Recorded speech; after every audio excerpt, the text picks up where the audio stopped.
Bonjour et bienvenue à ce deuxième tutoriel concernant les filtres dynamiques dans Power Query. Si vous avez manqué notre premier tutoriel, n'hésitez pas à aller jeter un coup d'œil avant de regarder celui-ci.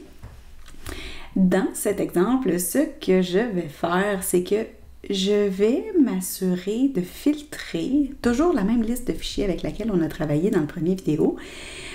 Mais je veux, dans ce cas-ci, créer un filtre qui est complètement dynamique. Vous vous rappelez, la dernière fois, ce qu'on faisait, c'est qu'on filtrait notre liste de fichiers en fonction d'une valeur qui avait été saisie par un usager. Mais disons que je ne veux pas permettre à l'usager de saisir une valeur, je veux m'assurer d'avoir toujours un filtre appliqué sur l'année la plus récente, par exemple l'année en cours. Donc, je viendrai filtrer ma liste de fichiers dans ce cas-ci sur l'année, allons voir, c'est l'année 2023. Comment je fais pour paramétrer un filtre dynamique à l'intérieur de Power Query qui va toujours filtrer sur l'année maximale qui est prévue dans mon fichier? Bien, ce que je vais faire, c'est que je vais commencer par importer cette liste de fichiers-là à l'intérieur de Power Query, puis je vais commencer par déterminer quelle est la valeur maximale de l'année de mes fichiers. Donc, allons-y, j'importe dans Power Query. Puis là, ce que je vais faire, c'est de me créer une colonne d'année pour laquelle je vais identifier l'année maximale disponible. Donc, pour me créer une colonne d'année, ce que je vais faire, c'est que je vais partir dans mon cas du nom du fichier, parce que le nom du fichier, c'est toujours en format année, mois, jour, mais j'aurais pu utiliser la date créée, la date modifiée ou la date où ça a été ouvert. C'est vraiment à votre guise. Dans mon cas, j'utilise le nom du fichier. Donc, ce que je vais faire, c'est que je vais ajouter une colonne qui va aller extraire le texte avant le délimiteur .xlsx. Je vais transposer cette colonne-là en date, puis je vais transformer cette date-là en année. Donc maintenant, je me retrouve avec une colonne d'année seulement. Puis pour déterminer la valeur maximale de cette colonne-là, bien, ce que je vais faire, c'est que je vais utiliser le regrouper par.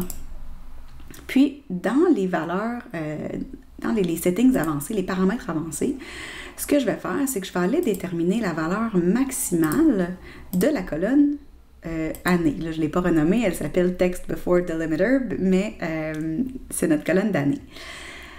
Puis je vais désactiver ici le groupement, comme ça.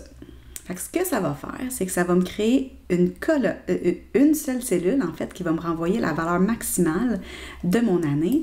Puis je vais nommer cette colonne-là année max.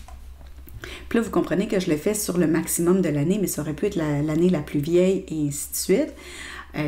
C'est juste un exemple ici. Donc, je clique sur OK, puis vous voyez que je me retrouve avec mon année maximale qui est 2023. Puis, je peux maintenant cliquer droit sur cette valeur-là pour faire un drill down.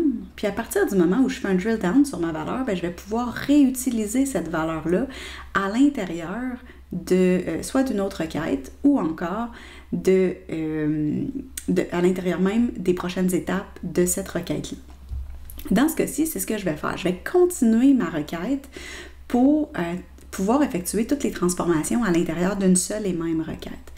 Donc là, ce que je veux faire, j'ai finalement trouvé mon année maximale, mais je veux pouvoir appliquer cette année-là comme un filtre sur ma requête telle qu'elle était à cette étape-ci. Donc, j'ai extrait l'année. Je veux maintenant pouvoir appliquer un filtre à cette colonne-là. Bien, si je reviens en arrière dans mes étapes, je viens bousiller mes prochaines étapes de requête. Donc, c'est pas ça que je veux faire. Je veux plutôt, après mon étape année max, ajouter une requête ici qui va me permettre de retrouver l'état où était ma table à l'étape extracted year. Donc, allons voir comment on fait ça. Donc, je me positionne sur année max, puis là, je veux ajouter une colonne en dessous, une étape en dessous. Pour y arriver, je vais aller cliquer ici sur FX, puis par défaut, ce que ça fait, c'est que ça crée une étape qui fait pas grand-chose, mais qui fait juste référer à l'étape supérieure. Moi, ce que je veux, c'est pas que ça réfère à cette étape-ci, je veux que ça réfère à l'étape Extracted Year. Fait que je vais aller modifier le code M pour référer à l'étape Extracted Year. Comme ça, vous voyez que ça apparaît. C'est ça que je veux. J'appuie sur Enter, puis vous voyez que je retrouve ma requête dans l'état où elle était à l'étape Extracted Year.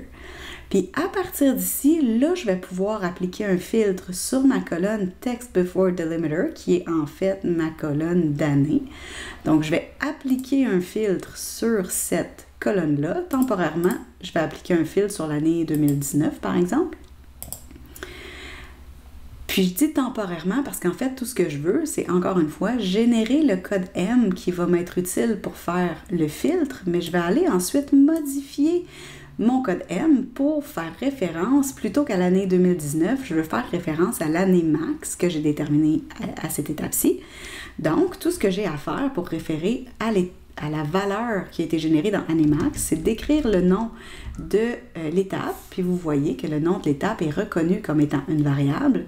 Donc, j'appuie ici sur année max, je confirme mon choix, puis remarquez, mes fichiers ont maintenant été filtrés en fonction de mon année max qui était 2023. Donc, à partir d'ici, ce que ça veut dire, c'est que à toutes les fois que vous allez réactualiser votre requête, ça va passer à travers toutes ces étapes-ci. Donc, on va commencer par déterminer quelle est l'année maximale à l'intérieur de vos fichiers disponibles. On va la conserver ici comme valeur qu'on va pouvoir réutiliser. Ensuite, on retourne à notre liste intégrale, on appuie notre filtre qui est maintenant dynamique en fonction de l'année max. Et le tour est joué. Vous pouvez maintenant appliquer, par exemple, une fonction personnalisée pour pouvoir modifier chacun de ces fichiers-là pour, par exemple, extraire le contenu de chacun des fichiers. Donc, voilà comment je fais pour créer des filtres dynamiques à l'intérieur de Power Query. Encore une fois, je le répète, c'est juste un exemple qui vous permet de comprendre comment ça peut fonctionner, ces filtres dynamiques-là. Moi, je l'ai appliqué dans un contexte de aller chercher la valeur à l'intérieur de plusieurs fichiers, mais dès que vous avez à appliquer un filtre qui est dynamique, vous pouvez utiliser ce genre de logique-là à l'intérieur de vos requêtes.